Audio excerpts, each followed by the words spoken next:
Welcome to Oh God, What Now? I'm Dorian Linsky. On today's show, the latest from the Rwanda fallout as Tories turn on each other over the bungled batshit plan. Why are so many people who should know better still trying to make Rwanda happen? Plus, Labour divisions are back in the news after a slew of rebellions and resignations over the Gaza ceasefire vote. How did it get so nasty, and what does it mean for Starmer's leadership? Let's meet the panel. Marie Leconte is a columnist and author of Escape. Hi, Marie. Hello. Evening Standard owner and Baron of Hampton and Siberia, Evgeny Lebedev, has become obsessed with free speech, interviewing a range of figures, including Trolish rapper Azealia Banks and Batman villain Jordan Peterson. What's going on with Evgeny? I genuinely have no idea because, amazing, so I used to work at the Evening Standard and I'm pretty sure, I need to double check, but I'm pretty sure they managed to make every single person I knew there redundant over the years. So I no longer, all people kind of just driven out by George Osborne. So I don't really have a kind of inside view anymore. And I don't know, so I've seen all of that happen, the kind of front pages going on. I feel like that's become part of the London experience now, to like walk to your tube station in the evening or from your tube station, glancing at the Evening Standard and going, what? Every other front page is mystifying. But my main theory is just that Lebedev, so apparently like the money side of things for the Standard is going so badly at the moment that he's pumping some of his own money into the business because that's the only way to keep it afloat. And to be sort of fair to him in a weird way, I'm like, you know what?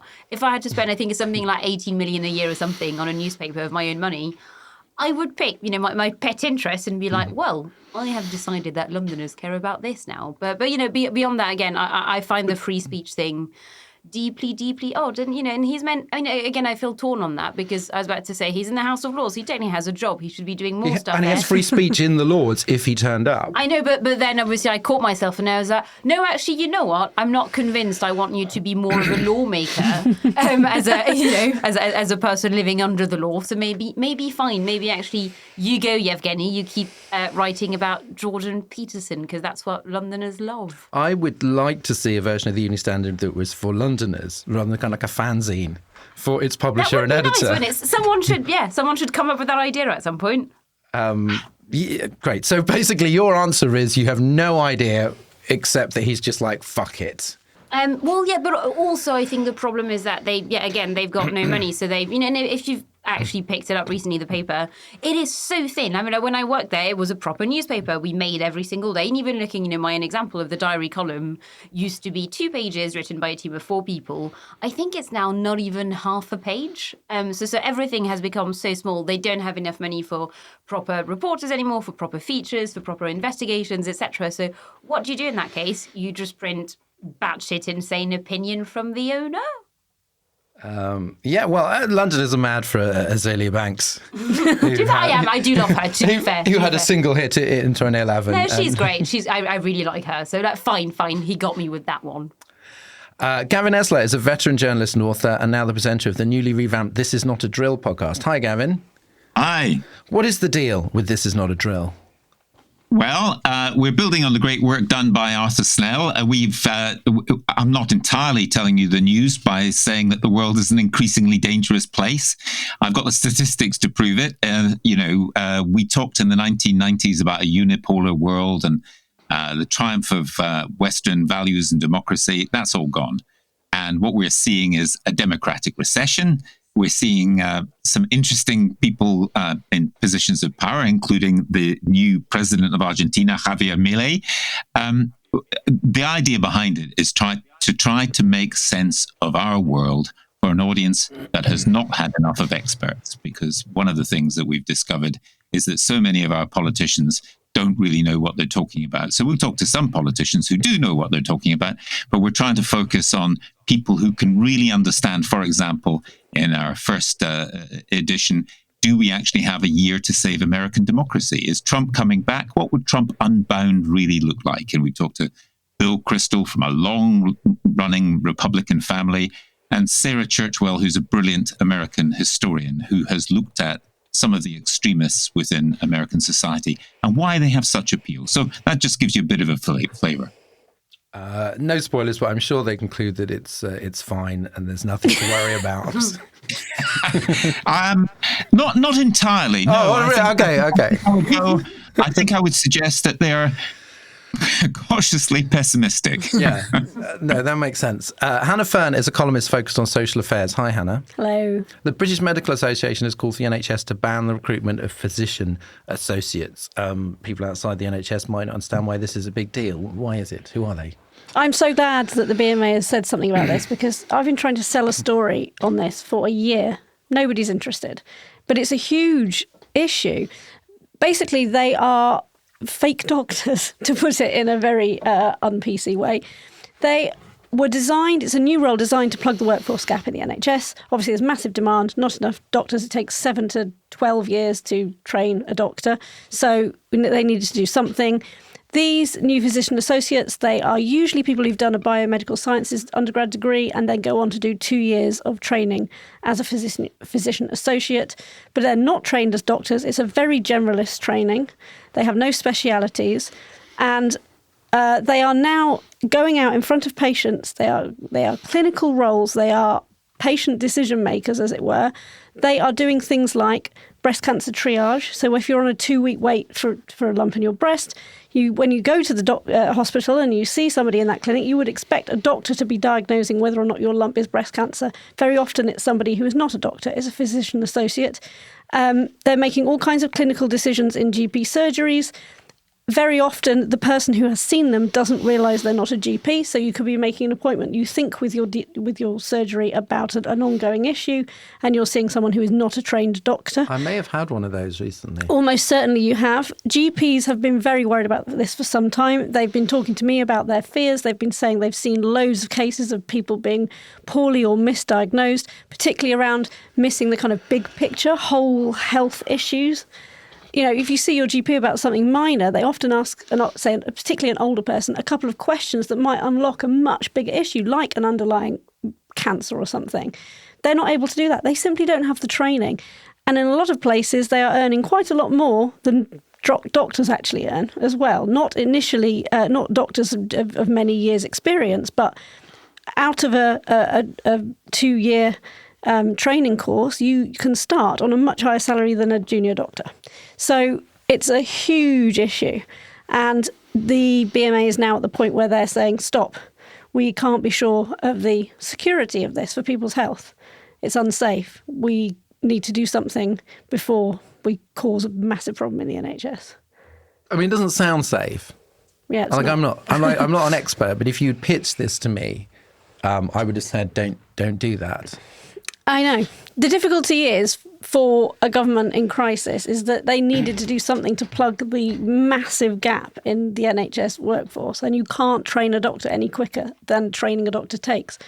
But giving these people so much freedom and so little oversight seems to be the problem. So you can keep them on as long as they say to patients, by the way, I'm not a real doctor. I'm going to give it my best shot. I bought these clothes on eBay. I have no idea who you are, who I am. I don't. I really could be wrong. Brilliant. Okay. Before we move on, a bit of uplifting consumer news. The Podmasters Christmas online market is open again with brand new merchandise from Oh God What Now, plus Origin Story, The Bunker, paper cuts and more. There are new designs including luxury belief mugs and T-shirts, and for the Romaniacs Old Guard, new T-shirts that read, hate to say we told you so, which will endear you to any leavers in the family.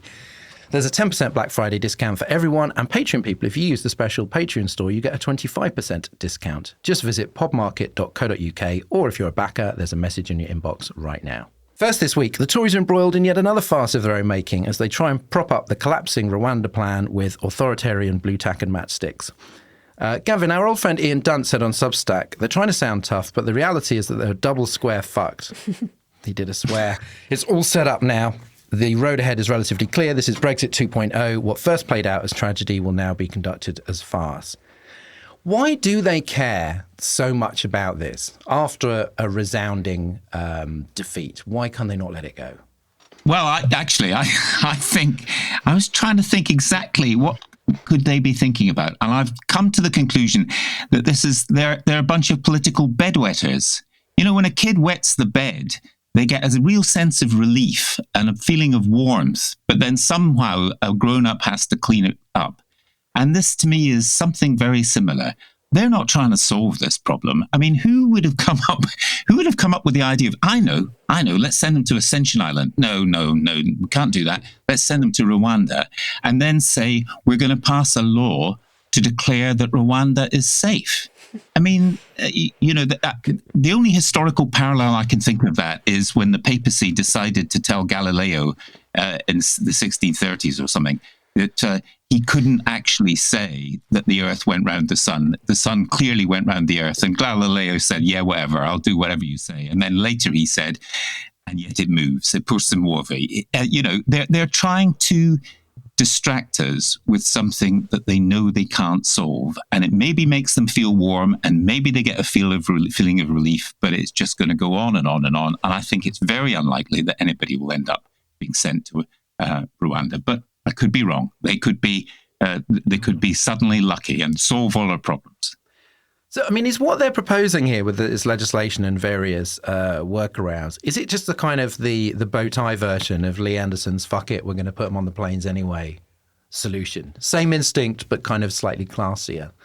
Well, I'm not sure that they're going to be able to do that. I mean, I don't think the House of Lords is going to swallow this. The courts certainly don't swallow it. And the idea, we're getting back to that narrative we saw it before about the enemies of the people and the prorogation of Parliament. The courts are one of the great checks and balances of our democracy that do seem to work, and they're prepared to ride roughshod, it would appear, over that. I think there are sufficient people within even the government who think this is batshit, including, I think, James Cleverly, who's supposed to have said it, although he hasn't actually confirmed that. So we will see where it goes. But I think they prefer a row to a solution. No, I was just going to add, really quickly. So I don't think they're trying to distract us with Rwanda. I think they're trying to distract themselves. It just strikes me as massive displacement activity, where they know they're screwed and they don't know what to do about it. So they're kind of just like this one thing, and I felt like in a weird way it's quite relatable. It feels like a very human feeling to go, everything in my life is fucked. But if I build this IKEA cabinet, which is missing some screws, everything will suddenly magically be fine. And you're kind of like hammering at it in your bedroom because you're like, but this will fix everything. This will be fine. That's, I don't know, at least that's kind of what I'm seeing in the Rwanda. We're both talking about displacement activity, aren't we? I'm talking about wetting the bed. You're talking about building a cabinet. Whatever it is, it's not an attempt in a real world to solve problems. And, there's a brilliant book by a guy called Hinderhaas, who was a professor at Oxford, who's now professor at Amsterdam University, where he busts 22 myths about migration. One after the other, boom, boom, boom, boom, boom, and talks about what you would need to do to address this problem. And it isn't anything that the government is ever talking about. So I think maybe they should read a book, find an expert. Hannah, Sunak has ruled out leaving the European Convention on Human Rights and repealing the Human Rights Act, which is only popular with sort of 20% of essentially racist headbangers in the electorate. Considering this scheme is very expensive, involves very small numbers, it's generally not a good idea. But Robert Jenrick, the immigration minister, and just jack of all trades, wants emergency legislation to disapply the HRA and ignore the ECHR in asylum cases. Now, I didn't know that you could do that, and that if you had laws and conventions and treaties, I didn't know that you could just go when it's inconvenient, not this time. Is that a thing that you can do? That's what they're trying to legally argue. That, as you say, it's very specifically in what they would call, specific and unique circumstances. It reminds me of the whole argument a couple of years ago in the Brexit negotiations, where, let's just break the law in these very specific and unique circumstances. It's the same argument, but how does that work? The obvious point is it doesn't, because you still have to make that legal case. And the idea that there's going to be an acceptable, that the courts are going to approve legislation, the Lords, as they say, are going to approve legislation that basically just steps out or disapplies the Act in these unique circumstances is fanciful. It's not going to happen. I mean, the interesting thing is that their argument for it, why they think they can get this through, is that they say they're going back to Rwanda and they're going to get a much tighter agreement on the issue around sending asylum seekers back to their country of origin. So the big argument against this in the Supreme Court was around, would Rwanda be very likely to send people back to dangerous nations of their origin. Refoulement, which is a word I've never heard of before. No, indeed. It's a French word. Excellent. Well done. Please, it's being brought into use. Refoulement sounds like when It does. It sort of reads shut like yourself refoulement, twice. doesn't it? So they claim they can get this, real belt and braces agreement with Kigali that won't occur. This seems hubristic, considering all the things that the government cannot sort out in Britain. The idea that they can go to Rwanda, a country with many, many issues, and just sort of sort out their asylum system remotely. I mean, this is the second part of their argument. The other thing they say is that the information that the courts were working on about Rwanda is out of date and that the UK has worked to, and I quote, strengthen its institutions in the meantime. So it's basically just going back and saying, you've got it wrong, we've done some tinkering, look at it again. It's never going to get through. And they all know that. I mean, even Hunt is distancing himself from this now. They all know it's not going to work. Marie, Suella Braverman's so-called plan got a lot of media coverage. Is it a plan, or is it marketing for brand Braverman? I think she wanted some attention. I'm not convinced that there was much else going on behind that. Dominic Cummings also had a plan. Surely you don't think he wanted attention? Oh my God, what was it? The Dominic Cummings thing was in part of it was extrajudicial killings. It was like gunboats and stuff. And it's like, I'm sorry, what? It's very simple. Guns. No, because wasn't it? No, because it was a list of fucking, I think, 14 things, and one of them was just, and gunboats. So what? No, hang on. Like between 7 and 9. What did you say? No, so I think Braverman, I'm not convinced she was expecting to get sacked so soon, as, evidenced by the completely unhinged letter that she wrote, which was not unlike, you remember Eminem's great song, Stan, I feel like, just like, but it was so undignified. I wrote to you 6 times that I would not be admitting that in public if I were you, but issue their own. No, I'm not convinced she had a plan. And also, and I'm sure we'll talk about it some more later, but she knows that her people don't currently have the numbers for anything. So yes, I do think that was kind of her being like, oh, look at me, I'm very angry, and yeah, that's that. Because the thing is, when people, it's very hard to know what to be worried about, because what she is expressing when she talks about excluding all avenues of legal challenge, which is just a brilliant way around the problem. Lee Anderson going, just do it anyway. Dominic Cummings and his gunboats. I mean, this is a kind of explicit authoritarianism, and people are worried that this could be the Tories in opposition. But I mean, are they speaking for? I mean, they're not speaking for the people, and are they speaking for a large section of the Tory party that could become dominant? Just like, let's just say the only thing that matters in Parliament, and then, well, actually half of Parliament, and then bin everything else. That seems like quite a pitch.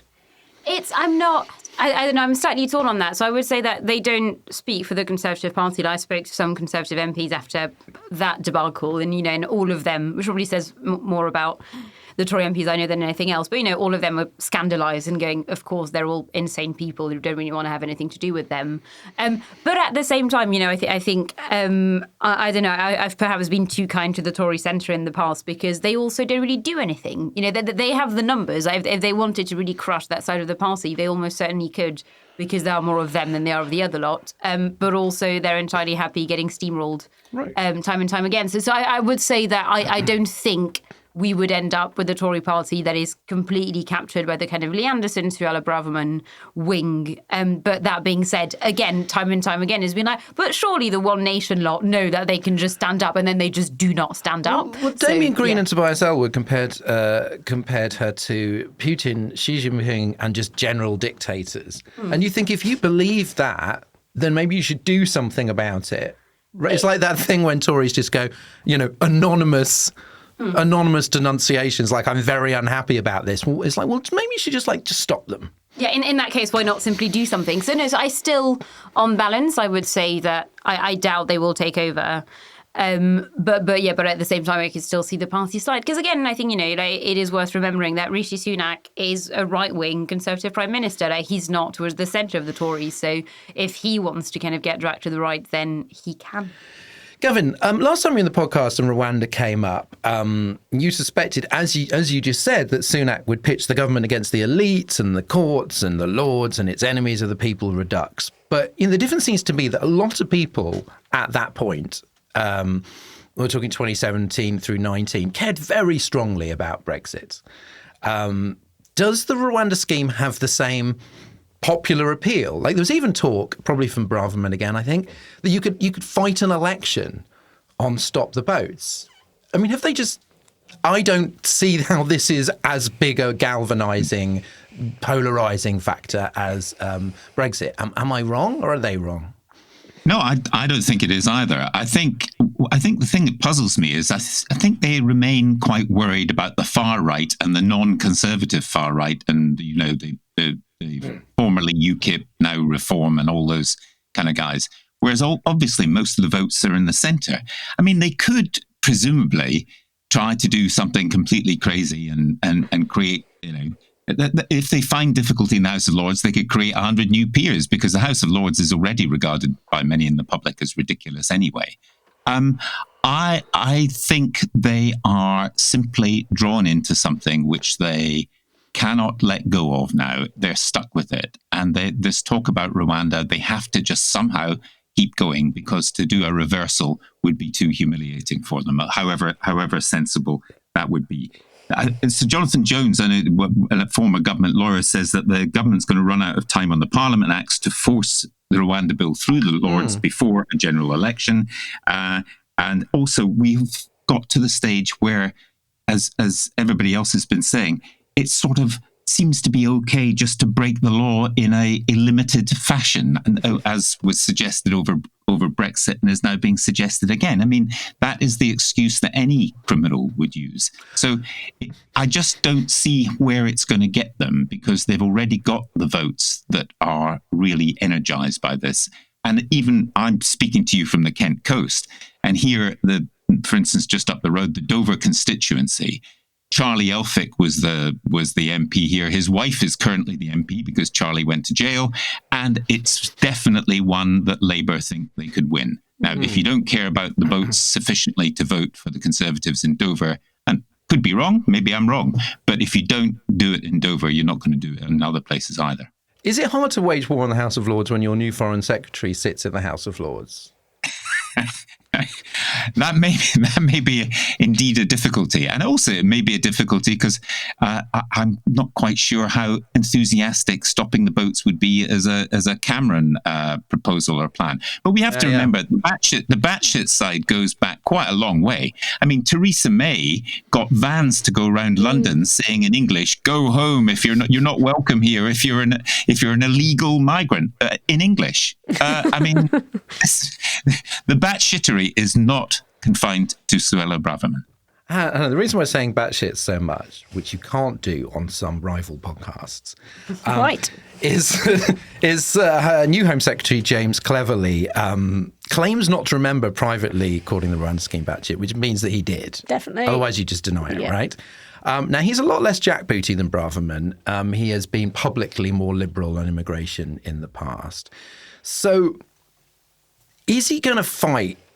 Is he going to want to fight a losing battle for a plan he doesn't believe in when he's got so little time in office to make an impact? And he's going to want to. He's probably got leadership ambitions, or certainly other, ambitions in the future. And he's going to want to do something as Home Secretary, right? That actually happens, right?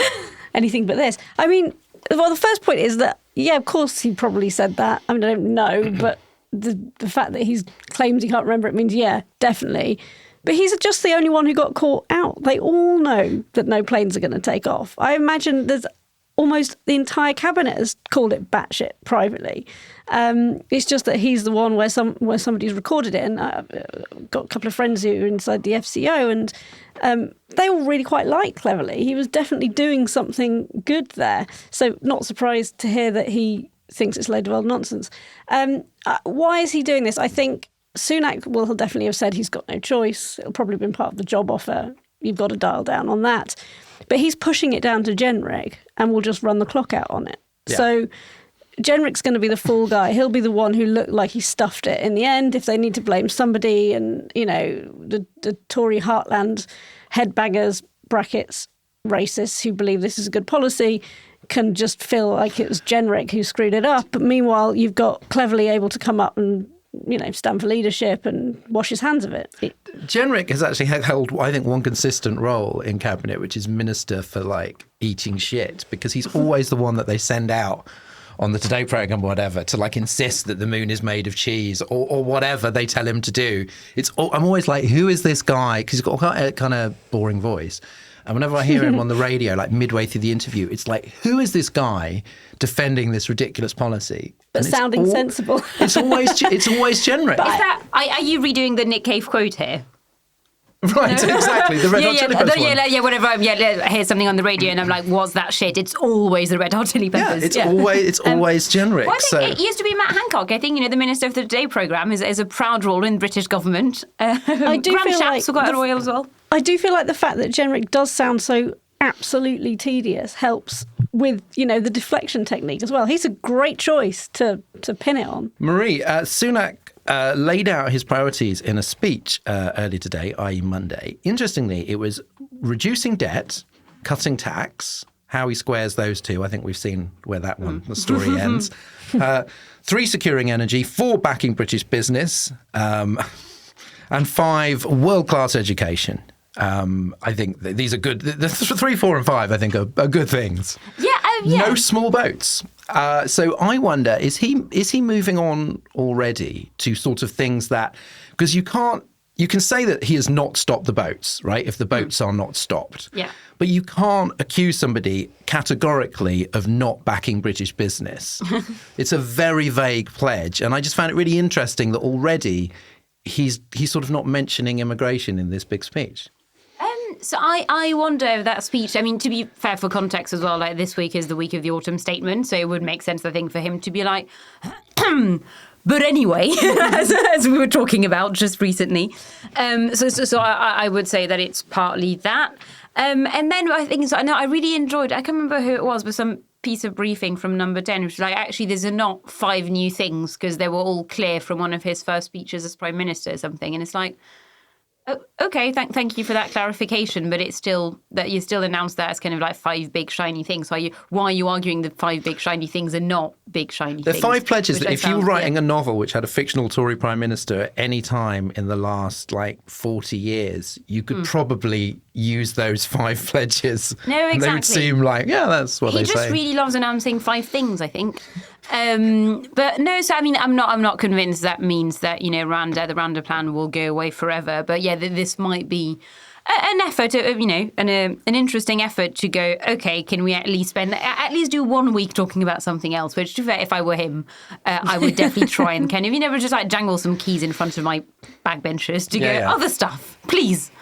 I mean, world-class education there, though, is a tricky one. Why has he thrown that in? Because if you start to look at the comparisons, we're not doing great there. So if he's only got a year to be demonstrating his commitment to that, after 13 years in power. I think what he was going for was good things, not bad things. Yeah. That level of vagueness. I agree. Sounds right. Yeah, I think we're all in favour of good things on this podcast. Next up, time to choose our hero and villain of the week. Quite short pitches. Hannah. My hero is Patrick Vallance. The reason is this. At the COVID inquiry this week, he admitted that he thinks, and said at the time, and still thinks, that we should have locked down a week earlier. Now, why am I picking that? Obviously, the science demonstrated it, but it's because he's continuing to say that would have been the right thing science-wise when everybody's revising their opinion of lockdowns retrospectively now and saying they didn't think this and didn't think that. But he's just getting out there and saying, no, that's what the science told us, and I wish people had listened to me. Yep. My villain of the week is Rishi Sunak for another reason, which is around expanding his childcare provision. The promise he made was that it would allow more people to work and so on, and it would be great for young children. They would benefit from extra early years education.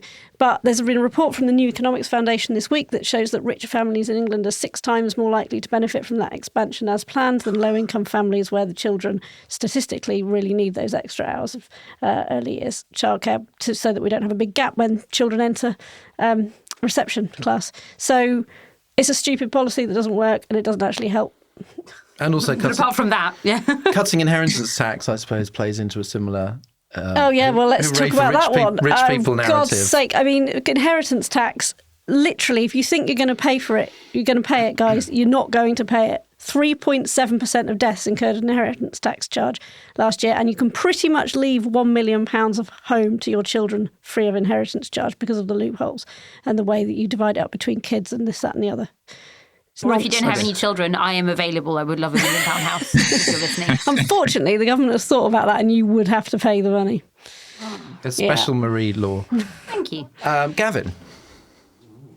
My heroes of the week are British judges. I think we just need to realise that the Conservative government now seems to say that they trust British judges less than they trust the government of Rwanda. That's so weird to me, and I think the judges have done a great job of actually looking at the law and deciding what they've decided. I'm not a lawyer, but I think they've done a great job. And my villain of the week is Elon Musk. I don't need to say any more, but that's it. Is this specifically in reference to where he kind of enthusiastically endorsed the anti-Semitic Great Replacement theory on Twitter? Yeah, that would be right. One on the list. Yeah, okay, just one reason. Okay, that would be one reason, and also, I mean, the mess that is Twitter, which I refuse to call the other thing. But I just think, the endorsing the Great Replacement theory seems to me to be probably not a very good thing for somebody in the public eye to do. Marie? So my hero is not political this week. It's Ridley Scott. And I'm actually not even planning to go watch Napoleon because historical movies are not really my thing. But I've really, really enjoyed. So what was it, because we saw shots of the movies and the trailers, etc. And historians started going about, hang on, this didn't happen like this, didn't happen like that. And Ridley Scott's answer was going, oh, were you there? No, well, then I don't care.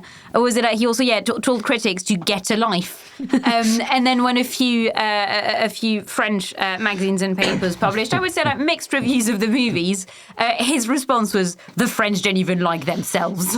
Which I genuinely really like a movie director coming out swinging, being like, fuck you all. And I really enjoyed the tweet as well, who said, the tweet where someone said, actually, you know what? Picking fights with 7 people at exactly the same time is actually the most Napoleon way of promoting a Napoleon movie. Ridley Scott. And then villain is Javier Milei, the new Argentinian president. And one of those, and I remember, I could not tell you when it was, but I definitely remember a few months ago, I think it was my Under the Radar story on Oh God What Now, when I was like, oh, fun fact, this nutter is running to be president in Argentina. He's probably not going to win, but check this guy out because he's insane. And anyway, some months later, he won because we can't have good things. And he's ultra right-wing libertarian. He wants to abolish most government departments. He's a climate change denier. He wants to ban abortion. He wants to relax laws, I think, on selling both organs and children. The list is genuinely endless, and I feel really bad for people in Argentina. Even Suella Braverman, I think, would look at that and go, steady on. Come on. Yeah. Come now. Apparently, I have to decide. I have to be like the Supreme Court and decide. Okay, so I'm persuaded by the Valence argument. This is just somebody just like, this is what I thought then, this is what I thought now, not doing the old Captain Hindsight routine. And we haven't mentioned the COVID inquiry yet. I'm going to put a pin in Javier because he hasn't done the shit yet. And we're going to talk about him later, and he will be a villain for 4 years, however long the term is. So I'm going to go with Musk because it's sort of weirdly not talked about enough, even though many companies have withdrawn their advertising, and that he then went and retweeted a Holocaust denier. So this is somebody who is doubling down all the time. So let's have Musk again.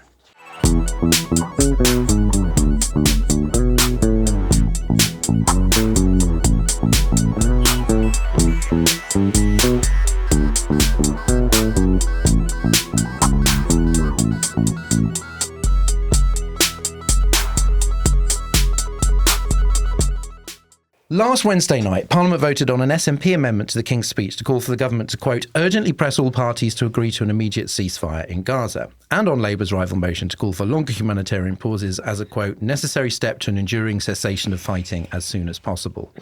Both amendments failed, but there was a substantial Labour rebellion of 56 MPs, 10 shadow frontbenchers were sacked or resigned over the vote, including Jess Phillips. It sparked a wave of speculation over Gaza-related unrest within the party that rolls into this week. Could Starmer have avoided this? And despite there being no apparent shift in the polls so far, what problems could it cause for Labour? Okay, Marie, first things first, right? There is no appetite for a full ceasefire from Israel or Hamas. So this isn't a vote like the Iraq war intervention in Syria, where it decides what happens in the world. But these amendments have been discussed as if they're equivalent to pro-war and anti-war. Somebody told me that that the Labour one was genocide denial. How far apart are they? Oh God, I think it's quite a tough question because they're not that far apart in terms of what they would achieve, because they would achieve nothing in practice. Let's be honest, because again, I don't think that either Hamas or the Israeli government are kind of like really waiting to see what the British Parliament decides that it wants them to do. But as a result, I think it's a vote that's about signalling where Britain stands in the world on foreign issues, on conflict, etc.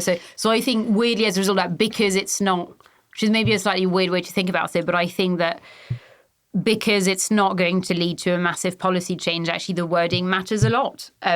So I would say that, in practice, there's not, terrible amounts of water between those two amendments. But in practice, given that nothing would change anyway, words matter.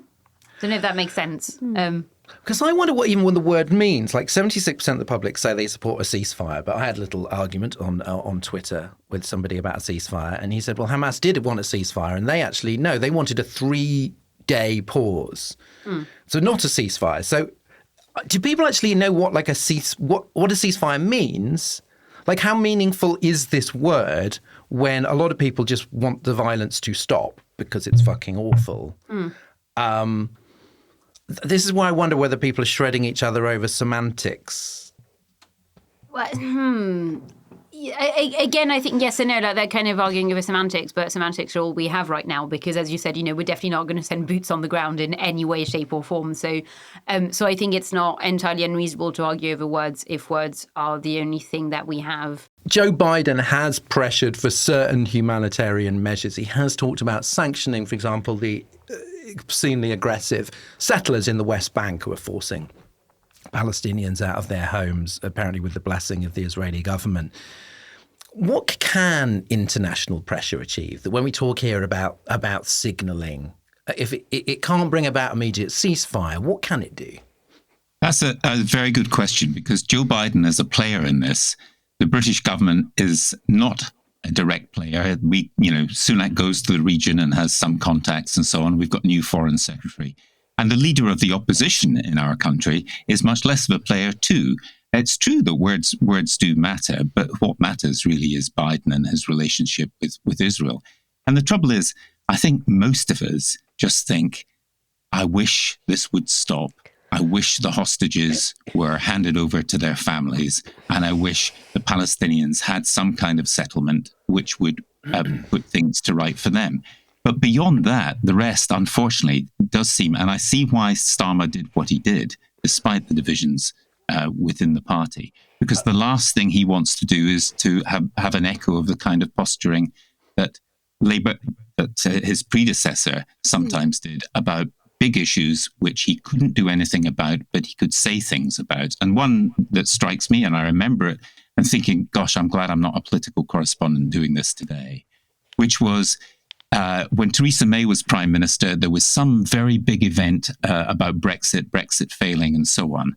Prime Minister's questions came up, and the first question from the leader of the opposition was, would the Prime Minister agree the treatment of the Chagos Islanders has been shameful? Now, I agree that the treatment of the Chagos Islanders was shameful, but that was something which obviously Jeremy Corbyn cared very, very much about, but he wasn't going to get anything done about it. And it's the kind of politics that does seem to me to be, frankly, irrelevant to most people, even though the issue is he was on the right side of, continues to be on the right side of that issue.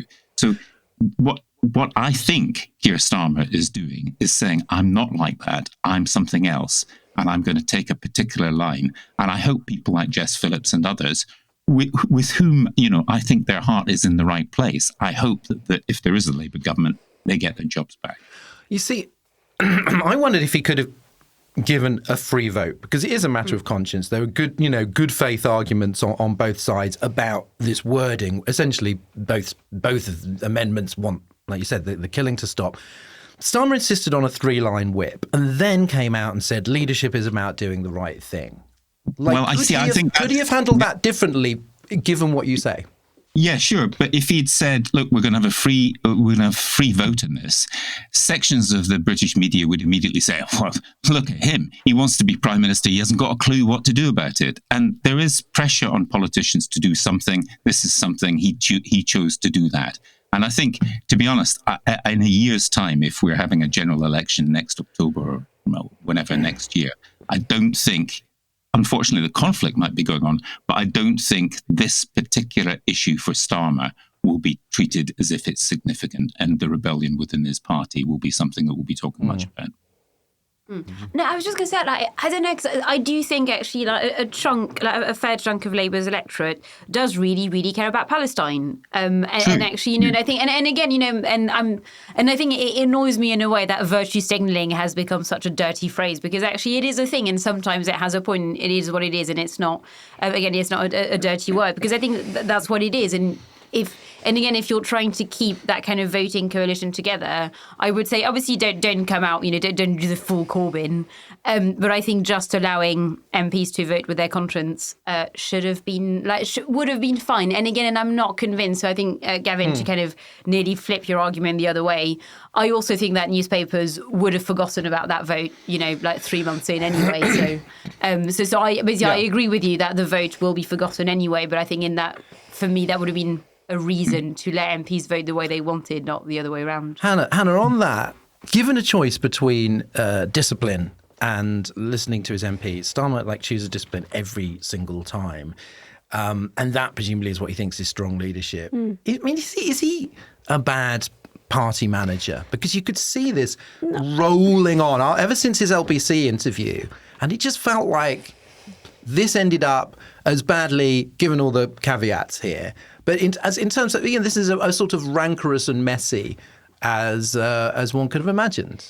I don't think it does mean that, because this is just the impossible issue for Labour. And just to go back to what Marie said there, I think the flip side of that is that actually the party is so entirely split on this that having a leader-mandated vote, and going for an open vote rather than whipping means that you drag the entire party out into the open and force them into a public position. As it happens with a whipped vote, right, there will be some rebels who choose to make this an issue of conscience, and good for them, of course.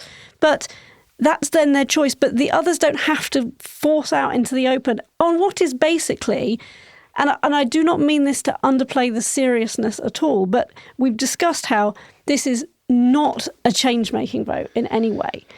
It's basically a vote on vibes. And, that's not what a leader in waiting does. A leader in waiting acts to legislate, to make change happen. He knows the ceasefire isn't possible. He's talked very openly about how a ceasefire isn't possible. We've talked about it tonight. And this wasn't a failure to call a vote on peace. Mm-hmm. And people are deliberately confusing the two. I don't think it means he's a bad party leader. This is just the impossible issue for him. And I think he handled it in the only way to reduce the damage, actually. I found this really agonising, and I spent far too much time debating people on this last week.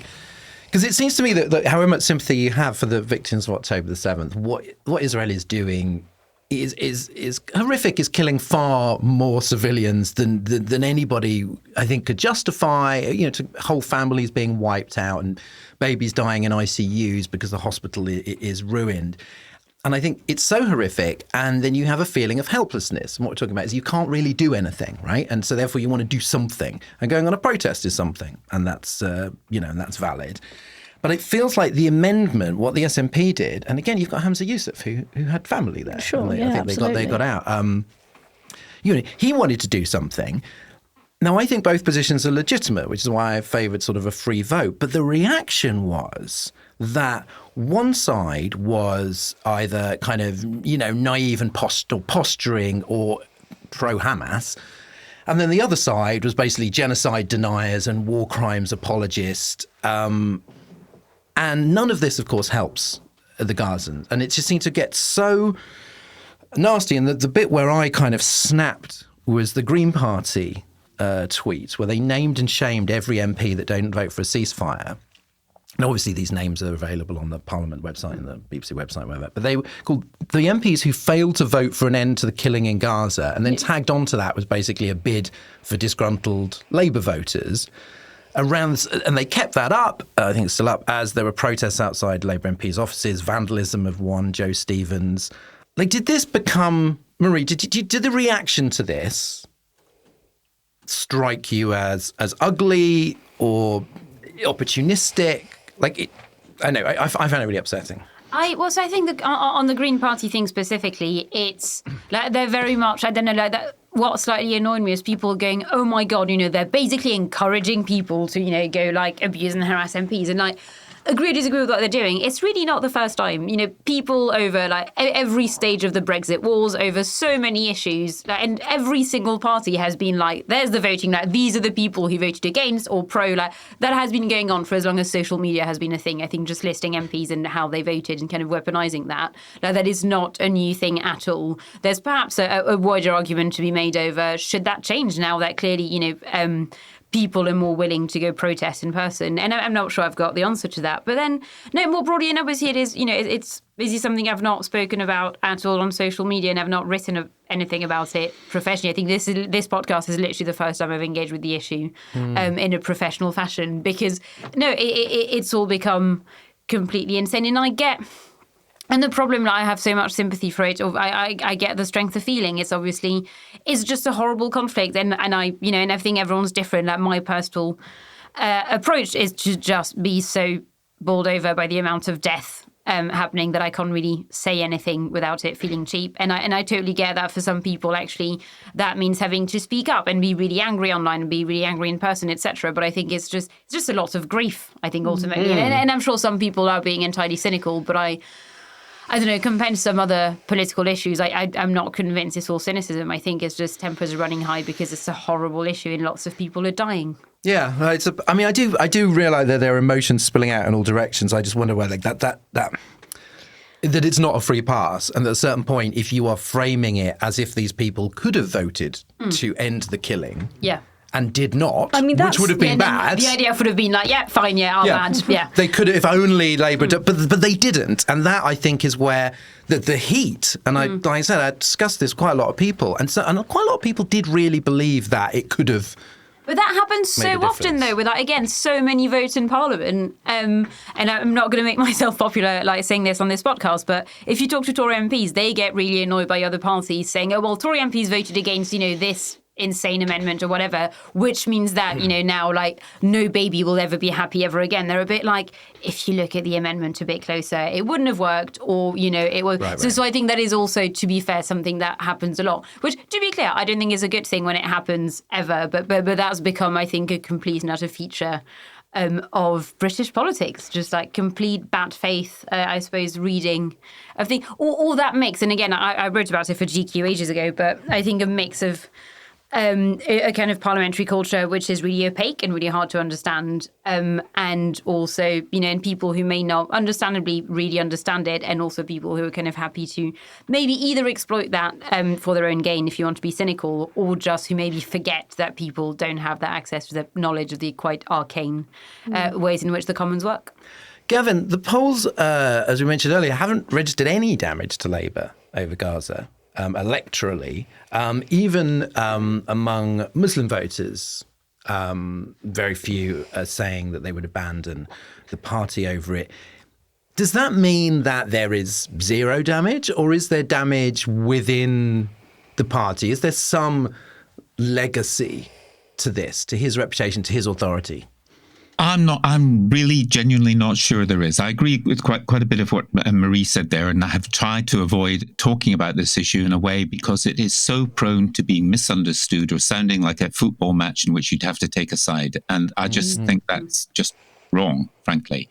I don't think there's lasting damage at all to Keir Starmer. I think he has put a bit of stick about something, and it will be okay in the end, as we said, because people will possibly forget it. And I think voters are not stupid. They understand how difficult it is. Whatever their background, whether they're on a march or not on a march. They understand how difficult this is. What can be done, however, is to think about what kind of solution for the future might be possible. What could happen? What pressure could... Britain is a very small player in this. We've marginalized ourselves in Europe, and we're therefore less important to the United States. But we can still do something. One of the things we can do is suggest that actually keeping Gaza as an open prison, which is effectively what it's been for years, is not a solution. It just bottles up, as we've seen, this tension. So there are things that can be done that Labour could do and could do positively, which would appeal to whichever side you were on this. And I don't think that people within the Labour Party actually hate other people within the Labour Party for the way they feel about this, because they too understand how complicated it is. There's a real degree of sadness from some of the people about this for obvious reasons. Because we could well see Starmer and Biden in office at the same time, and therefore able to actually do something long term. However, this particular phase of the conflict ends, in terms of peace settlements, or like you said, just pressure on these sort of atrocious behaviour from settlers in the West Bank, things like that. Yeah. So that might be like you're saying, like a way forward. Yes, and I think there will be accounting for Netanyahu within Israel itself, because not just for the immediate security failure, but for the fact that for years his policy has been actually contain it, and Hamas might not be such a bad thing actually for his political past. So in other words, he was able to use the threat from Hamas to keep Gaza bottled up the way it was. So there will be a reckoning within Israel, and it will be, I think, Britain and the United States may indeed have a role in the future. And it may be Keir Starmer who's one of the interlocutors of that. Hannah, I noticed that some people on the Labour right were getting very purgy and going, good riddance to the MPs who leave the front bench. And there must be... somebody was suggesting that he basically removed the whip from all 56 MPs. So, there's some sort of hardline stuff. On the other side, you've got people going that, all the young activists who went out and canvassed, presumably for the Corbyn,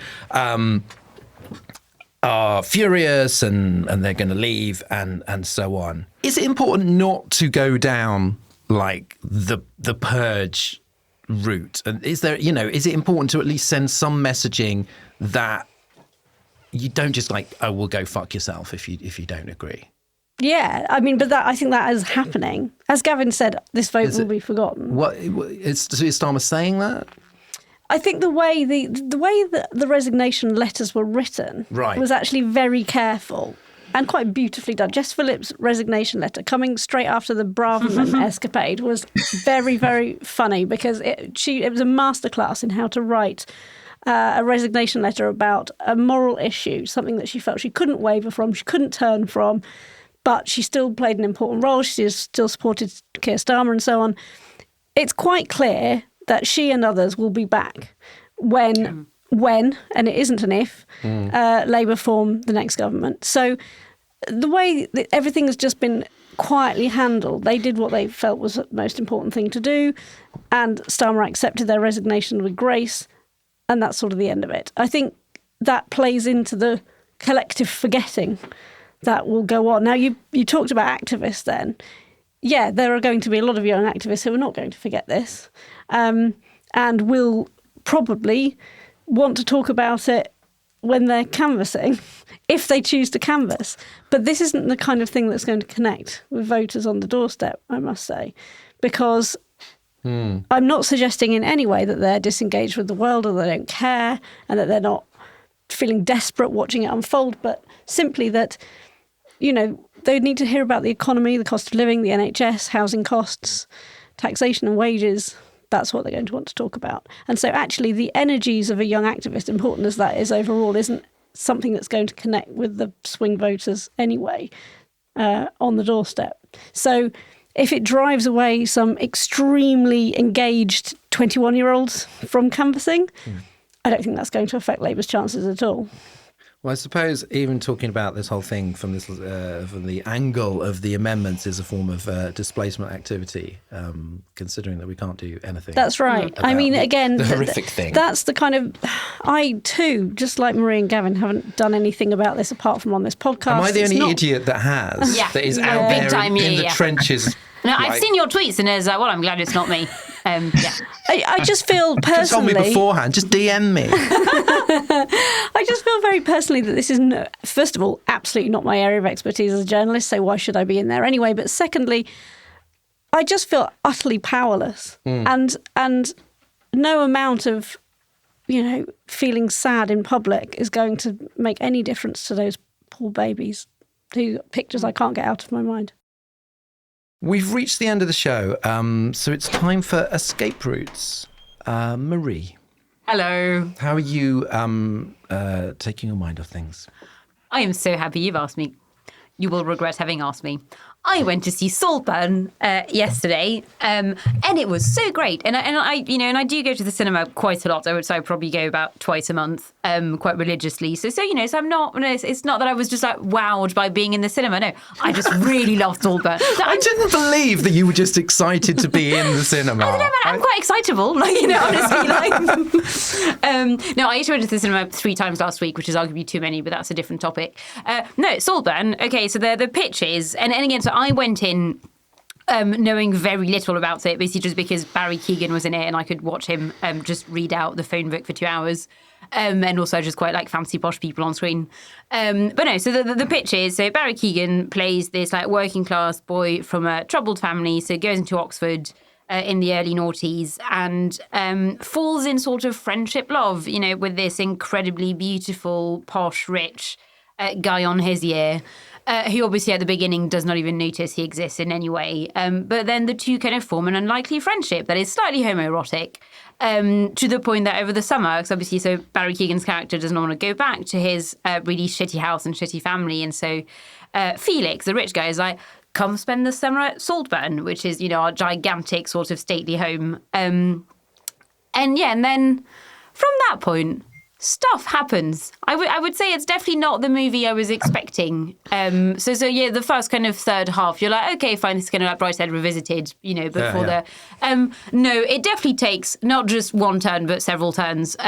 The only thing I would warn is that it's not gory, it's not a thriller or anything, but it does have a few quite disturbing sex scenes. So the woman next to me in the cinema retched on 3 different occasions, which I regret to say I found incredibly funny. But yeah, so maybe don't go if you're like quite easily grossed out, I guess, or disturbed by sex stuff. But no, I just had such a good time. It was so fun. I really, really loved it. And you will never be able to hear Murder on the Dance Floor by Sophie Ellis-Bextor in the same way ever again, trust me. Gavin? I've been going to a few book festivals, so I've been traveling a lot and staring out of train windows and delayed trains to various places and talking to very nice train staff. So that, I'm afraid, has been my escape route. But I've got a whole lot physically of escaping. Yeah. I've physically escaped, but I've had a lovely time because I was in Hexham a couple of days ago, which is just gorgeous, and Ilkley and various other places. So it's been great. But I'm quite glad not to be on a train. Hannah? Well, unlike Marie, I do get very excited about going out because I hardly ever do. See? But I promise you my recommendation is not just because I was excited to be out of the house. I went to a gig for the first time in, I think, years, and it was brilliant. Jonah Matranga, who is now tours under the name One Line Drawing. He used to be the lead singer of a bunch of bands in the 90s and 2000s called Far, New End Original, Gratitude. If you ever listen to Jarv and I's mini pod about the history of emo, you might know those bands. Anyway, he's an absolutely brilliant singer-songwriter, and it was just amazing. He's hardly ever in the UK. It was a small gig, only about 50 people, and it was just fantastic. And if you don't know him, look him up, One Line Drawing. Cool. Mine is Michael Powell and Emmerich Pressburger. Just one of the most amazing partnerships in cinema.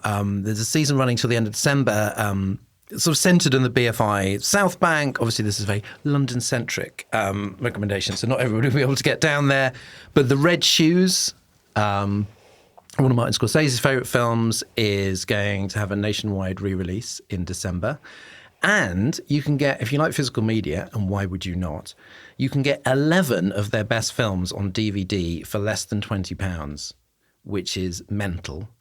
And I went to see The Life and Death of Colonel Blimp in the cinema first time, which was just so astonishing and so wonderful. But they have, at least 5 other films that are as good as that. They are the best. And that is the end of the Tuesday edition of Oh God, What Now? Thank you to Gavin. Thank you very much. Hannah. Thank you. Anne-Marie. Thank you. Oh God, What Now? We'll be back on Friday or Thursday if you're a Patreon backer. Thanks for listening. See you next time.